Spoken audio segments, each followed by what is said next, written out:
welcome back to episode 2, a continuation from episode 1. Today we're going to be doing paint rolling and cutting.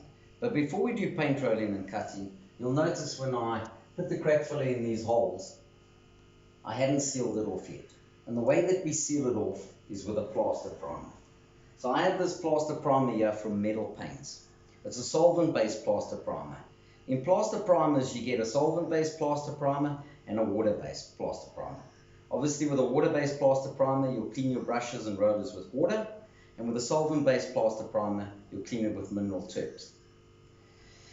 Another thing about plaster primer is that you'll see that this particular plaster primer has a 6 to 8 square meters per liter covering rate. So basically what that means is if you've got a very smooth wall like we got, we'll probably get 8 squares out of it. But if you've got a very rough wall, you'll get less. So that's the spreading rate on the product. Another thing that is very crucial about plaster primer is, besides sealing off that particular area, we're making that particular area less absorbent. So when the paint goes on top of it, it covers better.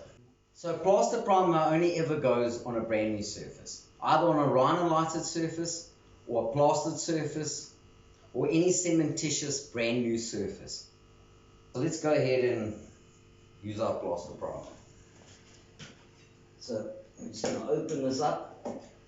With any product that's a paint product, like the plaster primer is here, it's important to stir before you use the product.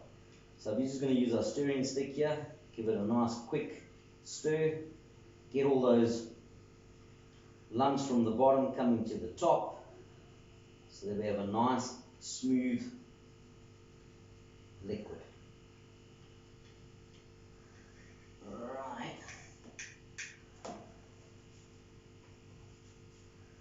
Just going to wipe my stick off there. So we're going to be using a cutting brush from Hamilton. This is a utility blended bristle 25mm brush. And the reason why we're using that is we haven't got a very big area, so we're not going to roll it. It's perfectly fine just using the cutting brush just to get those little areas. And I'm not going to go into any trouble of using a tray here because, well, I've got just small areas to cover.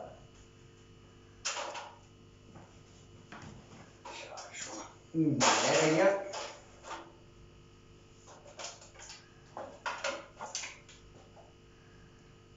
Right, and then we're just going to go over that particular area. Just going to make sure that it's nice and smooth. It's quite translucent plaster primer. You would expect it to be a nice white little finish on the wall, but it's quite translucent. So it's not necessary to use a lot of coats. You just want to seal it in. Do one quick coat, and that's good enough. Another reason why we're doing the plaster priming before we're doing the cutting today is because this particular product takes 12 hours to dry. So while this is drying, we can carry on with the cutting, thus not wasting any time.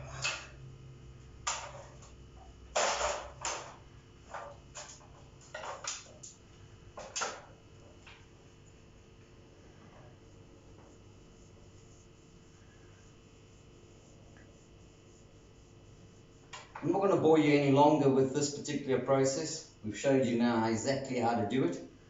We're going to come back and we will be doing cutting. Before we begin cutting, I just want to go over why we're using this paint. So we've got this paint here from Metal Paints.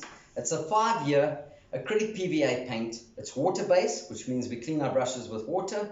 It's washable. It's got a 6 to 8 squares per liter spreading rate. It's ideal for matte walls. As you'll see behind us, we've got a matte wall here, and most of all, it's a cost-effective paint.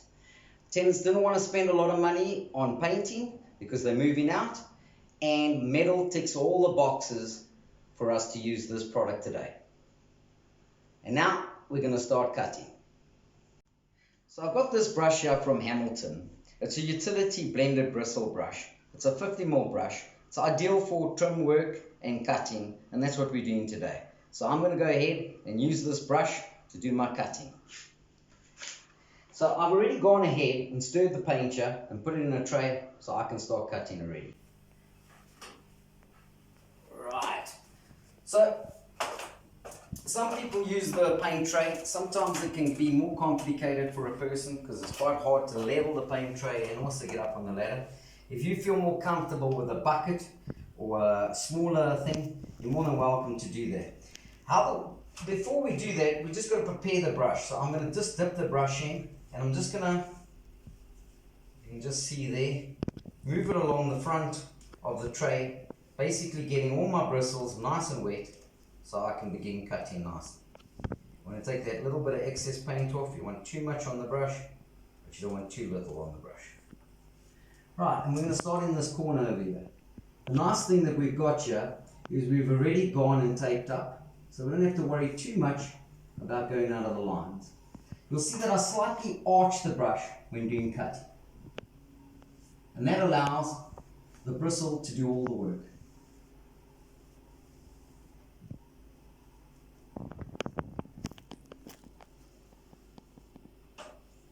So you want to get a nice even line right on the top here.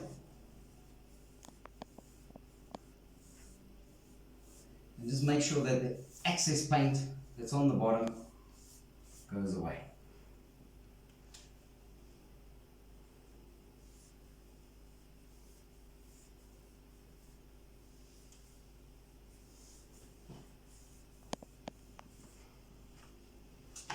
Just want to go around here so that the camera can see better. Let me show you that a little bit more clearly.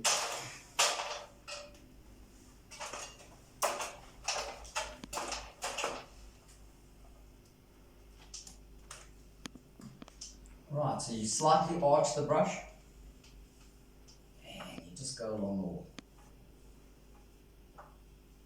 It's nice here is the corners has got a little bit of indentation between the wall and the corners, so it makes the cutting even easier for us.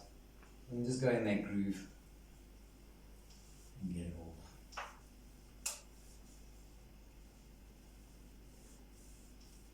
Make sure you take off that excess paint by smearing it down a little bit below the cutting line.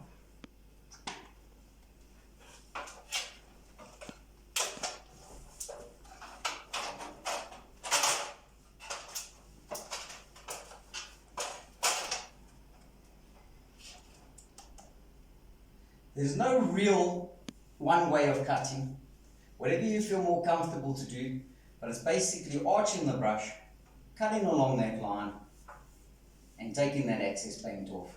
And that's basically paint cutting. I'm going to go ahead and cut this wall now, and then we'll start the next process, which is rolling. Okay, so let's start rolling. We've selected this roller today. It's a ProPower roller. It's a 225mm roller. And the reason why we've selected this roller is because it's a smooth roller. It's intended for smooth walls, and we've got a smooth wall behind us. And that's why we're going to be using the smooth roller from Hamilton. First part of preparing a roller is to wash the roller. So because we've got a water-based paint, you're going to dip the roller in water, and then you're going to spin the roller so that there's no excess water left in the roller. The reason why we do that is because there's a lot of lint on the roller when they first manufactured, and if you've got one or two pieces of little lint, that'll come off in that wash. I washed it downstairs because it's quite hard, it's quite difficult here in the flat to find any sort of facilities with a tap. It's a bit hard to show you that part, but it's very important to do. First process of preparing the roller. Okay, so we're gonna just fill up our tray with some paint here.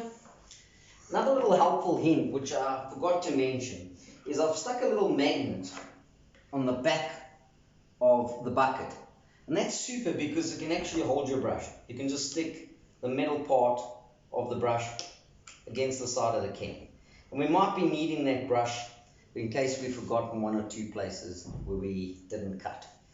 Okay, so I'm going to go ahead and pour my paint in the tray. Okay, we don't want to overfill our tray and we don't want to underfill our tray.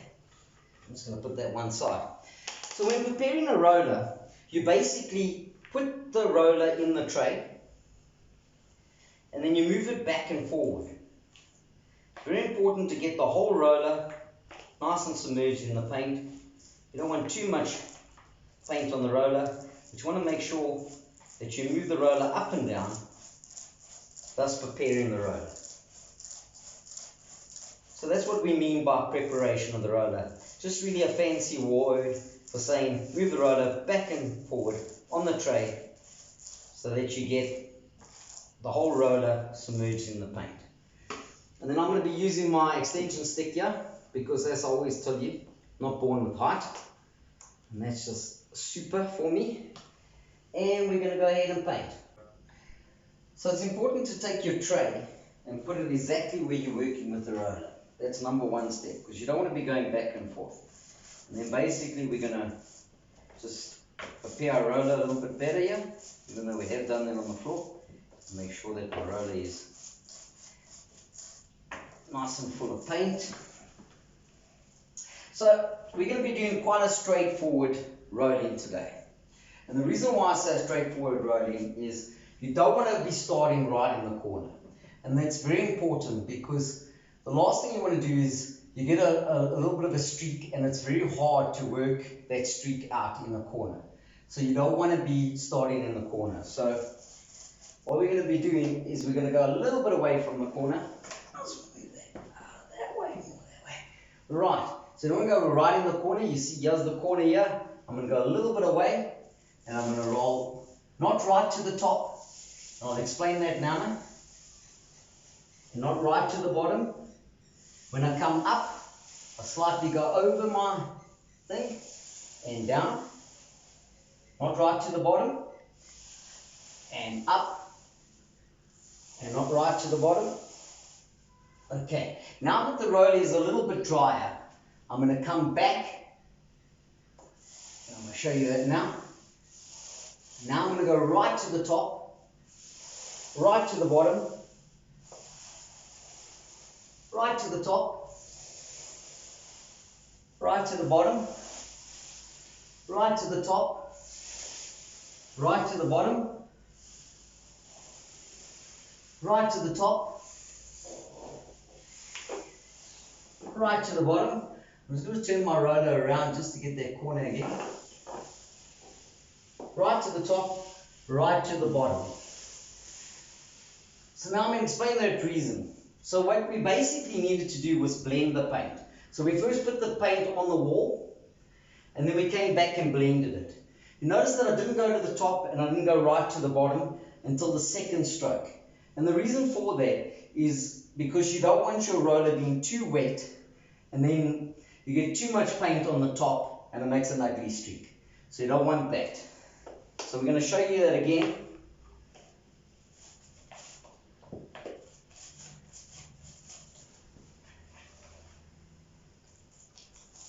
Okay, so it's quite hard to see on this wall because we've got exactly the same color, but I can sort of see it because it's more wet. It's right in front of me, but it's very hard in the screen. So I actually ended around about here. So I'm going to go a little bit away, not right to the top, but just before the top, right to the bottom.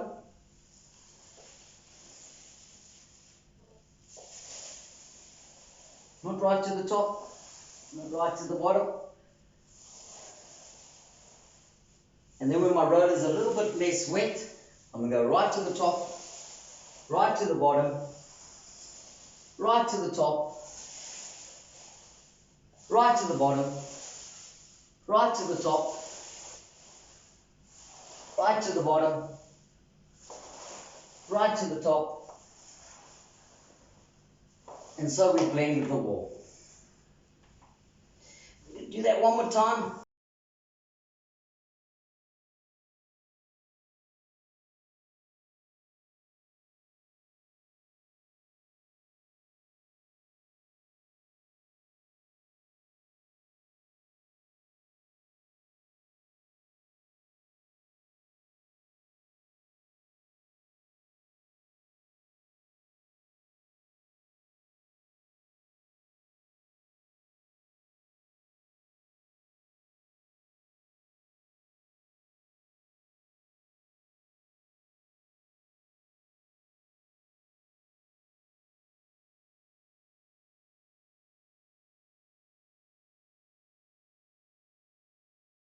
now right to the bottom. And that's basically paint rolling. So what we're going to do now is I'm going to roll this entire wall. We're going to do a second coat, and that basically concludes how to roll a wall. Okay, so now that we've done the second coat on the wall, you'll see it's a much nicer finish. The wall's looking really great. All those polyfill marks you cannot see anymore, and the wall is looking in a really great condition. But we have one thing still to do, and that is the skirting. You'll see the skirting's gone a little bit yellow with time, and because the last person that painted you used a PVA, and you don't use PVA on wood. So we have two options. We can either sand off all that PVA, which will take us an endless amount of time, or we can use a universal undercoat. So I've got this universal undercoat from Metal Paints.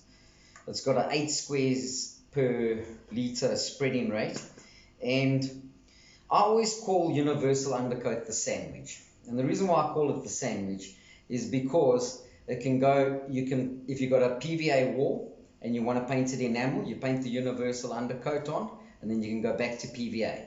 And if you've got an enamel, you can paint the universal undercoat and go back to PVA. So both ways you can go back and forward. And it's the only time that a water-based paint can actually go on top of a solvent, or a solvent can go on top of a water-based. And that's what's super about universal undercoat. The other reason for universal undercoat is if you've got a very terrible mark and you can't get rid of it, universal undercoat, you can paint over the mark, and that'll help to hide the mark better, and it's easier for you then to paint later. So that's the great thing about a universal undercoat. And we're going to be using this universal undercoat today to do the skirting on the bottom here. You'll see that I reversed the tape. It's now against the wall so that I can paint on top of my skirting. As well as we're going to be doing the plug point and the door. And that'll finish off our wall. So I'm going to go ahead now and paint the universal undercoat. And I'm going to show you how to do that quite quickly. I'm using a Hamilton brush, a 25mm here to do it. Because there's a small little area and I don't want to have a big bristle, and then I'm going to battle to do the top of that skirting. So let me go ahead and do that. So I've already stirred my paint, so I'm just going to open it now. It's ready to use. And basically the same as we cut before, we're going to cut again. So the universal undercoat doesn't have to be a nice big coat. It's a nice quick coat. We don't spend too much time on it. It's basically allowing us to put that enamel on top of this PVA that they painted. And so we kind of do that quite quickly. I just want to get out of the line here so the camera can see me a little bit better. So it's basically a nice quick coat. No big fuss, making sure that you spread it nice and evenly, and that's basically what we really want to do. We don't want to spend too much time doing this. And I'm going to go ahead and do that universal undercoat, and then I'll catch you back. Okay, so now that I've let my universal undercoat dry for 12 hours, and we've painted everywhere with universal undercoat, the skirting and the door, we're going to paint now with our high gloss enamel. That's the top coat that goes on top of the universal undercoat. And we're going to be using this high gloss enamel from Metal Paints. It's branded for Build It, but it's made by Metal Paints. And that's a fully washable paint, as well as stain and dirt resistant paint. So it's just a super product to put on top of skirting, because it makes the skirting nice and washable. If anybody mops up or kicks up against it, you can clean it nicely. And that's just a super paint. And that's going to take us another couple hours to dry. So we're going to go ahead and paint that now. I've already stirred and shaken this particular product up. And I'm going to be using my 25mm utility brush from Hamilton again, which is a super brush for cutting. And that's what we're doing. And well, let's go ahead and open that can. So we're going to go ahead now and open our can. Like I say, I've already stirred it. So we We're going to use our high gloss enamel now along our wall. And then that basically will finish up our wall. So I'm going to start here right here in the corner. And basically it's the same thing that we've done with the universal undercoat. We're just going to cut along the wall.